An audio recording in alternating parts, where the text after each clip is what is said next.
Lord is with you. And also with you. A reading from the Holy Gospel according to John. Glory to you, Lord. Jesus went out to the Mount of Olives. At daybreak, he reappeared in the temple area, and when the people started coming to him, Jesus sat down and began to teach them. The scribes and the Pharisees led a person forward who had been caught in adultery. They made the accused stand there in front of everyone. "Teacher," they said, "this person has been caught in the act of adultery. In the law of Moses, the punishment for this act is stoning. What do you have to say about the case?" They were posing this question to trap Jesus, so that they could have something to accuse him of. Jesus simply bent down and started tracing on the ground with his finger. When they persisted in their questioning, Jesus straightened up and asked them, and said to them, "Let the one among you who has no sin be the first to cast the stone." He bent down and again wrote on the ground. The audience drifted away, one by one, beginning with the elders. This left Jesus alone with the accused, who continued to stand there. Jesus finally straightened up again and said, "Where did they go? Has no one condemned you?" "No one, teacher," came the reply. "Nor do I condemn you. You may go, but from now on, avoid this sin." The good news of salvation. Praise to you, Lord Jesus Christ. That gospel translation is a lot different than the ones I'm used to. How about you? Yeah. There's gender in traditional translations.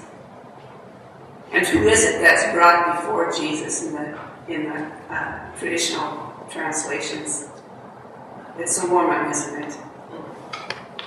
No matter that it takes two to commit adultery, it is the woman alone who is held accountable.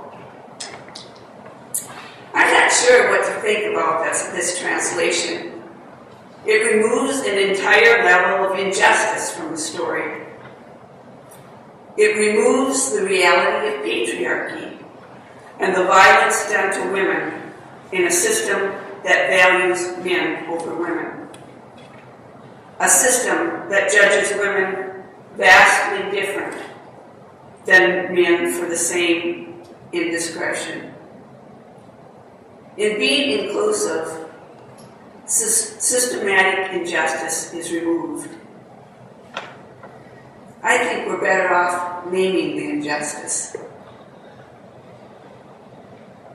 But patriarchy is not the only systematic evil reflected in today's gospel. There's anti-Judaism as well. Let's talk a minute about the early church. Christianity began as a sect of Judaism. Christianity was a part of Judaism. In addition, the first Christians expected Jesus' return in their lifetime. The gospel, for the most part, was transmitted orally. It was only when the generation that knew Jesus begins to die off that people started thinking, "Oh, well, maybe we should write this stuff down." The Gospel of John reached its final form some 100 years after Jesus died. It reflects the conflicts of the time it was written down, not just Jesus' time. Judaism revolved around the temple. When the temple was destroyed, Judaism had to reconstruct. One of the questions being wrestled with is, now that the temple is gone, what does practicing our faith look like? Should faith be practiced like the Christians? Or by the followers of the oral Torah? Or how? The gospel writers write their bias into the account. Jesus would have wanted us to live our faith our way, so the Pharisees become the bad guys. What is the point of all this? Jesus worshiped in the temple with the Pharisees. Jesus is always eating with the Pharisees. Some scholars think Jesus was a Pharisee. Sometimes we can automatically assume that Pharisees are the enemy. When we do that, we end up holding our breath in what becomes a cat and mouse game. Is Jesus going to outsmart these folks? We don't put ourselves in the Pharisees' shoes. We aren't Jesus' enemies, for heaven's sake. So what happens if we listen neutrally, not knowing the relationship between Jesus and the Pharisees in any given story? I think we would hear Jesus calling the Pharisees and us into living our faith in a more compassionate, loving way. That's what Jesus is about today. We people are funny creatures. We want grace, but we are not always willing to extend it to others. Or sometimes we're willing to extend it to others, but not to ourselves. Let me give you an example. My chaplaincy training group included me, a lesbian struggling with my sexuality in the context of the Roman Catholic Church, and a Lutheran struggling on whether to remain Lutheran because of the decision to ordain gays and lesbians. The Lutheran saw the decision as not being true to the teachings of Scripture. This person was also divorced and would come to tears telling about the grace and blessing of a second marriage. I would say, the Scriptures also teach on divorce. Why can you have grace and a second chance, and I not have grace and a first chance?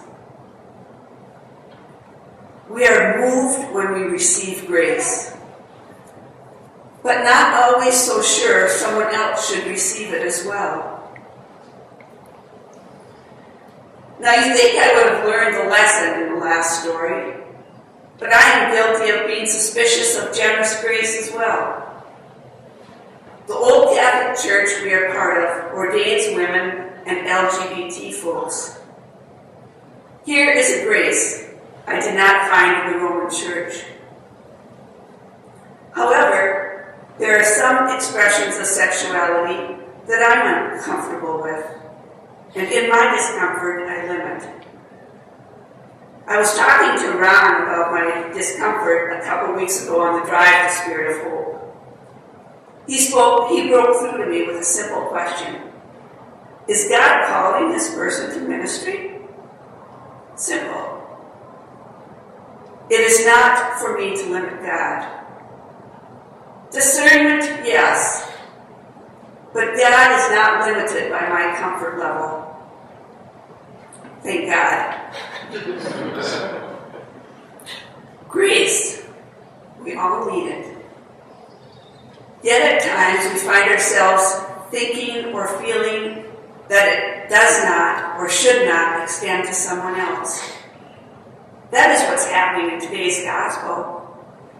Forgetting that they also needed grace, the Pharisees bring the person caught in adultery to Jesus and are reminded of the grace that we all rely on. I think God is kind of like my 8th grade English teacher, Mrs. Storvik. It was in her class that I first decided to try cheating. So for one of my tasks, I made crib notes. We sat in those desks that had a rack underneath the seat to put our books on. I slid my books out so they stuck out, and I sat my crib notes on top of those books. And then I did one of these things.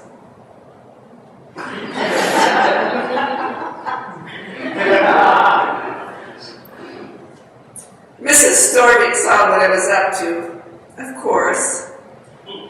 She walked down the aisle, picked up my crib notes, squashed them up, and threw them in the trash. She never once mentioned that incident. She could have failed me, but she didn't. Instead, she encouraged me in poetry writing and entered one of my poems into national competition, and it was published.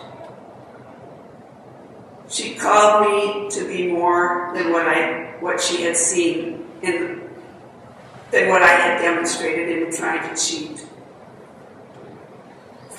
Jesus does what Mrs. Storvik did. He knows what the Pharisees are up to. Yet he challenges them in a compassionate way. He calls them to more. Today's gospel reading isn't about Jesus and the Pharisees. It's about Jesus in us and us. It's about Jesus calling us to be more. About letting our spiritual lives expand beyond their current borders. It is about receiving grace and giving to others what we have received. As Anne Lamott says, I do not at all understand the mystery of grace, only that it meets us where we are, but does not leave us where it found us. Let us go where grace leads.